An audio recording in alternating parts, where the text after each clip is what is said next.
On se boirait pas une petite bière là? Ah bah si. Vas-y, je vais commander. Qu'est-ce que tu veux commander? Tu veux commander une bière?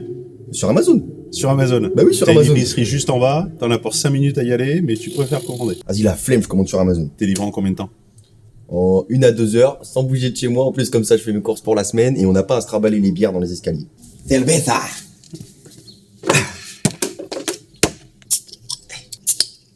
Ah tiens, explique-moi pourquoi tu préfères commander sur Amazon, attendre 1 à 2 heures, c'est ça? Ouais, c'est 1 heure si tu payes 6 € la livraison. Oui. Et c'est 2 heures où là, c'est juste l'abonnement premium, 25 € par an. D'accord. T'es d'accord avec moi que si tu vas juste en bas de chez toi, t'as pas d'abonnement à payer? Ouais, non, il y a pas Et d'abonnement. Ouais, mais t'as même pas à attendre 1 heure. ouais, sauf que l'abonnement premium, dans tous les cas, je le prends parce qu'il y a tellement d'avantages. D'accord. J'ai Amazon Prime Vidéo, j'ai les livraisons gratuites, je commande tout le temps sur Amazon. Prime Now, c'est juste un service en plus. Dans tous les cas, l'abonnement, je le prends. Ok, donc tu fais de grosses courses, pourquoi pas? T'habites en centre-ville, t'as pas de voiture, je peux comprendre, même si t'as quand même un petit supermarché juste en face de chez toi, t'as quand même un ascenseur. Après, quand tu commandes 2-3 trucs comme ça ou un pack de bière, quel est l'intérêt? Plutôt que d'aller en bas... Mais je fais mes courses en même temps. Sur l'application, j'ai tous les trucs que j'achète souvent. Comme ça, je prends ce qui me manque et puis voilà, c'est terminé. En D'accord. plus, souvent, ce que je fais, c'est quand il me manque un produit, je l'ajoute à l'application et je me Ouais. dis la prochaine fois que je ferai mes courses, comme ça ce sera fait. D'accord. Donc je fais mes courses pour la semaine en même temps. Quand ils te livrent ta bière, elle est fraîche? Non. Non? Non. Et en bas, t'as pas d'épicerie qui te propose justement ce service d'avoir une bière fraîche. Et bah, tu fais bien de poser la question parce que même pas. Demain, t'as un pote qui arrive, t'as pas il te faut que 6 bières. D'accord? Tu peux pas attendre 2 heures, à moins d'être maso au point de dire je veux rajouter, mais tu vas être content de trouver ta petite Ouais. épicerie pour aller chercher des bières. Mais oui, après, il y a toujours besoin d'une petite épicerie quelque part. Ah ouais, mais tu crois que le mec, il va pouvoir vivre avec seulement l'urgence? Moi, je pense. On a Non, connu ça avant avec les supermarchés. il n'y a hein. pas que l'urgence, mais tu regardes, 90% des achats Ouais. se font dans des boutiques physiques. Internet, ça représente 10%. Et pour l'alimentation, c'est encore plus. Là, j'ai Prime Now à Barcelone. En France, je crois que ça y est qu'à Paris. Commerce en détail, c'est surtout de l'alimentaire. Ouais. Jusqu'à maintenant, à part maintenant quelques exceptions comme Amazon ici et puis à Paris, Internet ne s'est pas intéressé à l'alimentaire. Pour l'instant. À tous les trucs qui se sont intéressés, l'électroménager, les choses comme ça, je parle des petites boutiques, je te parle pas de boulanger, etc. Les petites boutiques de centre-ville qui vendaient de l'électroménager, de la hi-fi ou n'importe, ont disparu. Après, Et t'as pas peur que si demain Amazon, un autre qui peut arriver, commence à vendre de l'alimentaire comme ça pourrait faire la même chose pour l'alimentaire. C'est-à-dire Ça. que beaucoup de petits commerces vont disparaître. C'est ce qui va faire mal, en fait. C'est pas Amazon.fr, Amazon.es, etc. C'est pas le site internet, bien qu'il fasse déjà mal tout ce qui est la Fnac, etc. Amazon, quand ils vont se mettre à proposer des boutiques physiques, comme là avec Amazon Go, ils ont fait un truc, je crois que c'est à Seattle. Pour l'instant, c'est uniquement pour les employés d'Amazon.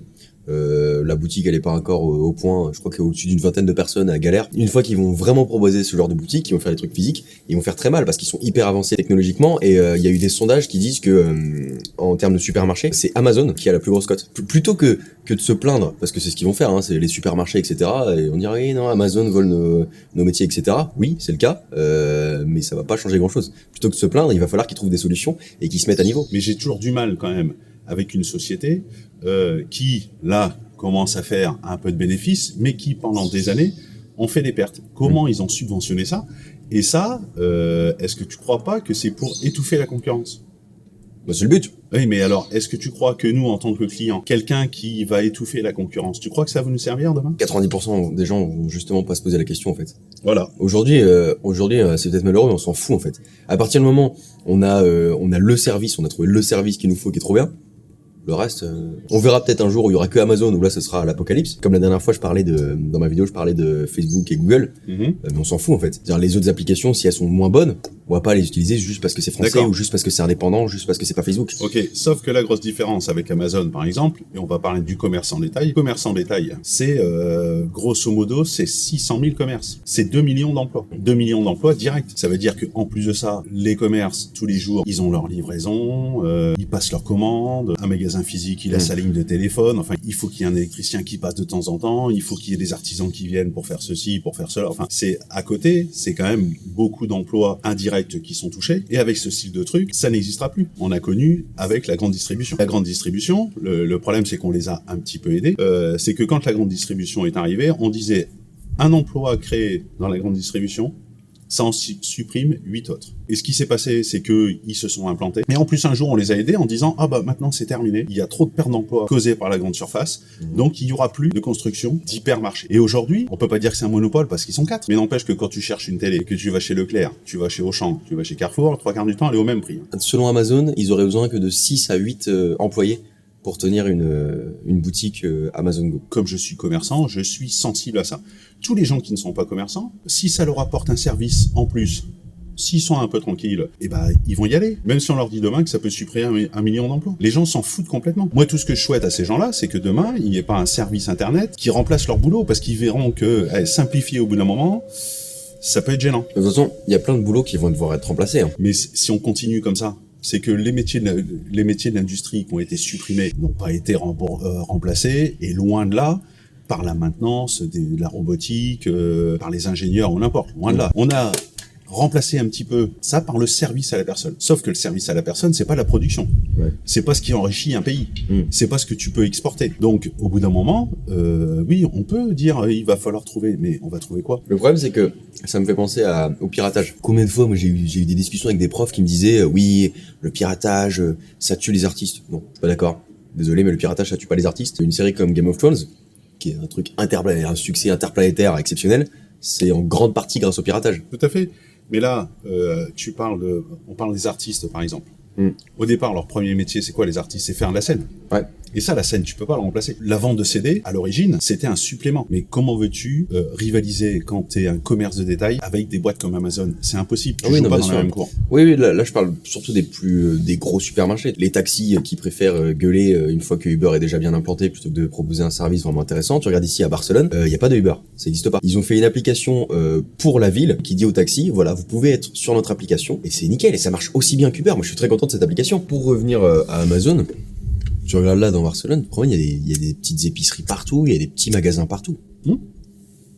Pour l'instant. Je pense vraiment que le commerce en ligne fait pas si mal que ça. Les bouquins. Amazon est devenu le premier vendeur de livres. Je pense que plutôt que de faire mal au marché du livre, ça fait des ventes qu'ils auraient jamais fait. J'ai discuté avec pas mal de gens qui lisent beaucoup de livres et qui me disent maintenant c'est impossible que je lise sur un Kindle. Mais ça m'étonne pas, parce que t'es habitué, tu aimes bien avoir ton livre, t'aimes bien avoir ta bibliothèque, la sensation du papier. C'est peut-être plus notre génération. Mais même, pas forcément. Non. Pas forcément, parce que j'ai discuté avec des gens de mon âge qui me disaient ah non moi je peux pas. Mais toi tu lisais déjà avant.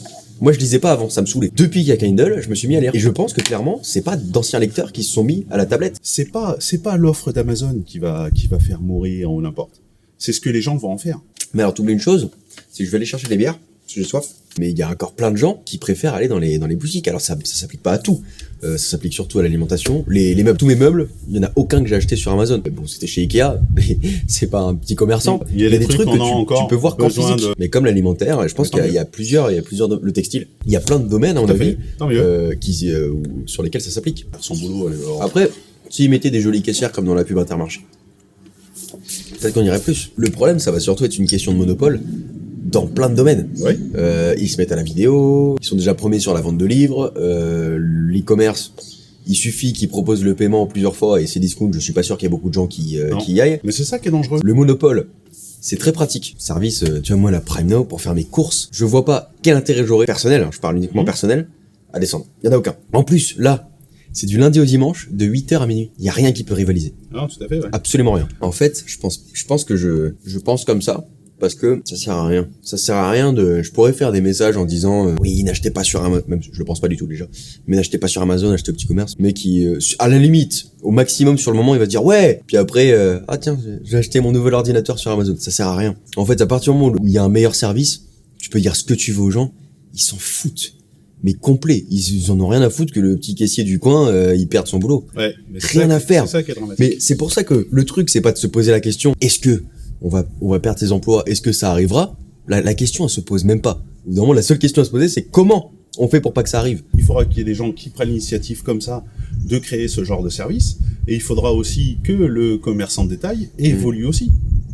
Parce que jusque maintenant, ils se plaignent et ils n'évoluent pas. Mais c'est ça le problème. Voilà. Là, on en parle, mais souvent, moi, je vois des articles. Quand ça parle d'Amazon, la plupart du temps, c'est pour dire Amazon créer tant d'emplois en France en 2017. J'ai vu cette stat. Mais on a toujours eu ce truc-là. Quand dans une ville, où une petite ville s'ouvrait à un Carrefour ou un Auchan ou un Leclerc, de suite la mairie faisait venir les journaux parce que on allait créer 800 emplois. Sauf que les stats après ont dit oui que quand tu créais un emploi dans une supermarché, on supprimait 8 à côté. Bon, en attendant, moi j'ai plus de bière. On va à l'épicerie.